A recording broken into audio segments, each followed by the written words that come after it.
नमस्कार दोस्तों, स्वागत है आप सभी का online data for study YouTube channel पर। इस वीडियो में हम बात करेंगे उत्तर प्रदेश में लेखपाल भर्ती को लेकर। इसके अलावा अगर बात की जाए नई शिक्षक भर्ती के विज्ञापन के बारे में, साथ ही अगर बात की जाए 46,000 पदों भर्ती को लेकर और भी तमाम भर्तियों की लेटेस्ट अपडेट के बारे में। तो चलिए दोस्तों, वीडियो शुरू करते हैं।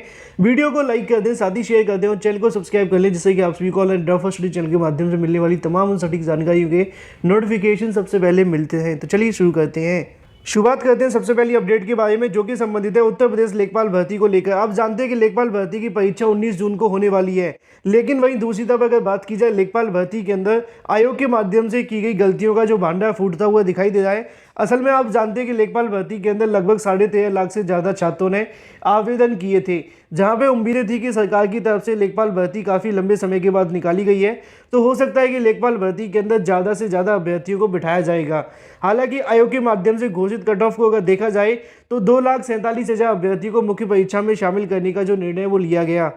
लेकिन जैसा कि हमेशा होता है कि किसी भी निर्णय को लेकर अभ्यर्थी खुश होंगे कि नहीं, ये डिपेंड करेगा उस समय की कंडीशन के ऊपर। लेखपाल भर्ती के अंदर जब कट ऑफ का ऐलान हुआ तो छात्रों को उम्मीदें थी कि यहाँ पे ज़्यादा से ज़्यादा अभ्यर्थियों को शामिल किया जाएगा, लेकिन जो कट ऑफ जारी की गई वो काफ़ी ज़्यादा देखने के लिए मिली और उसके आधार पर लगभग अगर बात की जाए 1 से 1.5 लाख ऐसे अभ्यर्थी थे जो काफ़ी लंबे समय से तैयारी कर रहे थे। उनको उम्मीदें थी कि लेखपाल भर्ती में लगभग 4 लाख छात्रों को शामिल किया जाएगा, लेकिन ऐसा देखने के लिए नहीं मिला।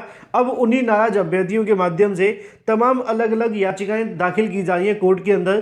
किसी के अंदर ये मांग की जा रही है कि पीएच को 4% आरक्षण दे दिया जाए, किसी के अंदर मांग की जा रही है कि पीईटी के अंदर समान कट ऑफ सभी भर्तियों के लिए लगा दिया जाए, तो किसी के अंदर ये मांग की जा रही है कि भाई लेखपाल भर्ती के ऊपर स्टे लगा दिया जाए और जब तक यहाँ से कोई अंतिम फैसला नहीं आ जाता तब तक यहाँ से जो भर्ती है वो आगे न बढ़ाई जाए। जब दोपहर को मैंने इसको लेकर वीडियो बनाया तो बहुत सारे छात्रों के माध्यम से पूछा गया कि 19 जून को होने वाली लेखपाल भर्ती परीक्षा भी स्थगित हो सकती है या फिर इसका स्थगित होना लगभग तय है। तो इसके बारे में दो जानकारी मैं आप सभी को बता दूं। 18 तारीख को पहले मुद्दे पे आपको सुनवाई देखने के लिए मिलेगी। आमतौर पे पहली सुनवाई में होता है कि सरकार से सवाल जवाब किए जाते हैं और जब सरकार की तरफ से सवाल जवाब दे दिए जाते हैं उसके बाद से याचिकाकर्ताओं की तरफ से अपना पक्ष रखा जाता है और उस पक्ष को सुनने के बाद ही हाईकोर्ट के माध्यम से किसी प्रकार का कोई स्टे दिया जाता है। इन शॉर्ट अगर कहा जाए तो लेखपाल भर्ती को लेकर पहली 2 सुनवाइयां काफी ज्यादा महत्वपूर्ण होंगी। अगर कोर्ट के माध्यम से 1 सप्ताह के अंदर दोनों सुनवाइयां कर ली जाती हैं तो यहां से लेखपाल भर्ती की परीक्षा के ऊपर संकट के बादल मंडराते हुए दिखाई देंगे। हालांकि कोर्ट के अंदर 3 से 4 याचिकाएं दाखिल करके लेखपाल भर्ती को रोकने की मांग की जा रही है। अब देखना होगा कि कोर्ट के माध्यम से इन मुद्दों को किस प्रकार सुना जाता है। अगर प्राथमिकता पर रखा गया तो आगामी समय के अंदर लेखपाल भर्ती की परीक्षा के लिए मुश्किलें बढ़ सकती हैं। फिलहाल बहुत सारे अभ्यर्थी चाहते होंगे परीक्षा आगे बढ़े और बहुत सारे अभ्यर्थी नहीं भी चाहते होंगे, जो कि यहाँ पर शॉर्ट लिस्ट हो गए। लेकिन जो अभ्यर्थी बाहर हुए उनके माध्यम से तो मांग रखी जाएगी और वो इसको लेकर न्यायालय में याचिका दाखिल कर चुके हैं। पहली सुनवाई 18 मई 2022 को होने वाली है।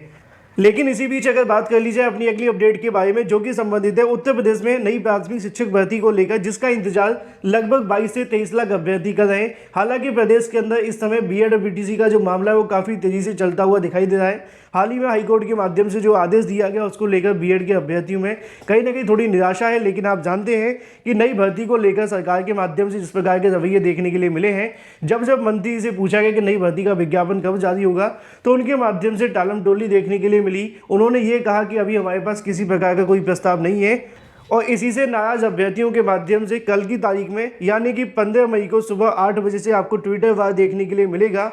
ट्विटर पे एक बड़ी संख्या में अभ्यर्थियों के माध्यम से नई प्राथमिक शिक्षक भर्ती का विज्ञापन जारी करने की मांग रखी जाएगी, क्योंकि बार बार बेसिक शिक्षा मंत्री जी के माध्यम से दिए जाने वाले बयान कहीं ना कहीं इस बात की तरफ इशारा करते हैं कि सरकार अभी नई शिक्षक भर्ती को लेकर पूरी तरीके से सीरियस नहीं है। वहीं दूसरी तरफ अगर बात की जाए बीएड बीटीसी के मामले लगते हुए दिखाई दे रहे हैं, जिनके चलते भर्तियां और लंबे समय के लिए लटक सकती हैं। फिलहाल क्या होगा ये तो कोर्ट पर डिपेंड करेगा, लेकिन कल की तारीख में छात्रों के माध्यम से इन वादों को याद कराकर सुबह 8 बजे से नई प्राथमिक शिक्षक भर्ती विज्ञापन जारी करने के लिए ट्विटर अभियान रखा गया, जिसके अंदर 51,000 की जानकारी दी जाएगी।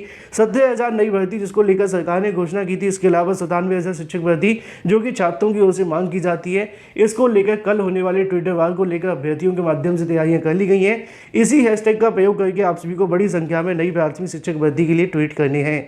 बाकी जो बीएड के अभ्यर्थी इस बात को लेकर ज़्यादा चिंतित ना हो, क्योंकि आप जानते हैं कि अभी हाईकोर्ट के माध्यम से अपना कोई अंतिम आदेश नहीं दिया गया है, सिर्फ परिणाम के ऊपर रोक लगाई गई है। और अगर यहाँ से बीएड अभ्यर्थियों के माध्यम से हाईकोर्ट में पक्ष रखा जाता है, सरकार की तरफ से पक्ष रखा जाता है, तो बीएड को लेकर कोई पॉजिटिव चीज़ें आपके सामने देखने के लिए मिल सकती हैं। तो वहीं दूसरी तरफ सुप्रीम कोर्ट के अंदर भी अभी मामला लंबित है, और जब तक सुप्रीम कोर्ट से कोई अंतिम फैसला नहीं आएगा तब तक बीएड वाले छात्रों के लिए ज़्यादा खतरनाक साबित नहीं होगा। लेकिन जो आदेश दिया गया है वो थोड़ा सा डेंजर, इसकी जानकारी आपको दी गई है। लेकिन अभी प्राथमिक के अंदर उत्तर प्रदेश में बीएड पूरे तरीके से वैलिड है, तो ऐसे में आप सभी फोकस करने की नई शिक्षक भर्ती पर भी करें और बीएड वाले मुद्दे को लेकर भी करने की आवश्यकता है। इसी बीच अगर बात की जाए अपनी अगली अपडेट के बारे में, जो कि संबंधित है 46,000 नई शिक्षक भर्ती के विज्ञापन को लेकर एक नया नोटिस जारी कर दिया गया है, और यहाँ से कहीं ना कहीं जो छात्रों की मांगे पूरी होती हुई दिखाई दे रही है। अगर आप भी 46,000 नई शिक्षक भर्ती के अंदर बैठना चाहते हैं तो आपके लिए भी यहाँ से एक अंतिम मौका है। ऐसे अभ्यर्थी जो कि 46,000 शिक्षक भर्ती के अंदर एक सीट लेना चाहते हैं तो आप सभी के पास एक अंतिम मौका बचा हुआ है। मामला क्या है पहले मैं आप सभी को बता दूं। राजस्थान की तरफ से रीट पात्रता परीक्षा करवाई जा रही है, और आप जानते हैं कि रीट के बाद में आपकी एक परीक्षा होगी जो कि आपकी करवाई जाएगी लगभग 46,000 पदों के लिए। लेकिन पिछले 3 दिनों से रीट के लिए जो आवेदन लिए जा रहे थे उसकी वेबसाइट काम नहीं कर पाई थी। छात्रों के माध्यम से शिक्षा निदेशालय जाकर इसको लेकर मांग की गई थी कि रीट को लेकर जो आवेदन लिए जा रहे हैं उसमें थोड़ी सी समय सीमा बढ़ा दी जाए। हजारों लाखों ऐसे अभ्यर्थी हैं जो कि आवेदन नहीं कर पाए। उसी को लेकर माध्यमिक शिक्षा बोर्ड के माध्यम से यहाँ से विज्ञप्ति जारी करते हुए जानकारी दी जाती है कि रीट परीक्षा 2022 के अभ्यर्थियों के हित में आवेदन की तिथियों में संशोधन करते हुए चालान जनरेट करने की जो अंतिम की तारीख है वो 16 मई 2022 से बढ़ाकर अगर बात की जाए आवेदन पत्र भरने की अंतिम तारीख 20 मई 2022 रात्रि 12 बजे तक बढ़ाई जाती है। मतलब कि आप 20 मई तक यहाँ से कहने की जो आवेदन है वो कर सकते हैं। आवेदकों को आवेदन पत्र में ऑनलाइन सुधार के लिए 23 तारीख से लेकर लगभग 25 मई तक आप सभी को यहाँ से मौका दिया जाएगा। सभी अभ्यर्थी अपने आवेदन नाम, माता के पिता का नाम, इसके अलावा जन्म, परीक्षा का स्तर, फोटो या किसी प्रकार का कोई भी यहाँ से संशोधन करना चाहते हैं तो वो संशोधन कर सकते हैं, जिसके बारे में यहाँ से जानकारी दे दी गई है। अब मैं आपको बता दूँ, इसी वेबसाइट पर जाकर आप सभी को आवेदन करना है।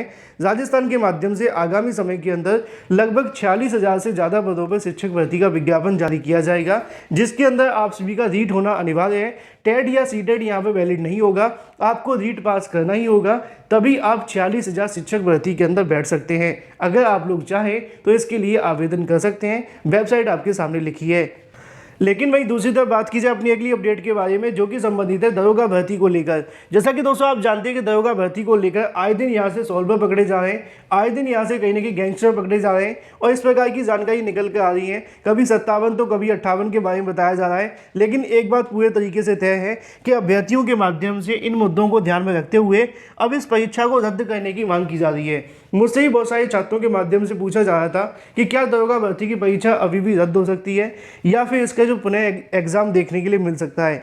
तो परीक्षा रद्द होने का जो कारण है वो सिर्फ सरकार कर सकती है, जैसा कि आपने वीडियो भर्ती में देखा था।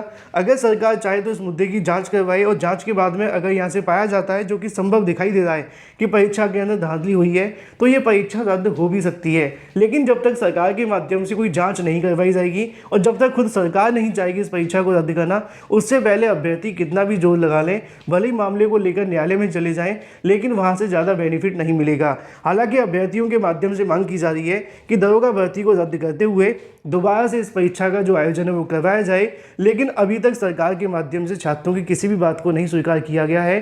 भले यहाँ से बार बार कहीं ना कहीं सॉल्वर पकड़े जा रहे हैं, बार बार ऐसे खुलासे हो रहे हैं जिसमें दावे किए जा रहे हैं कि यहाँ पे किसी का फिंगरप्रिंट मैच नहीं हो रहा है तो किसी का फोटो मैच नहीं हो रहा, लेकिन दरोगा भर्ती को लेकर लगातार DVPST जारी है। वीडियो को लाइक कर दें, साथ ही शेयर कर दें और चैनल को सब्सक्राइब करना बिल्कुल ना भूलें।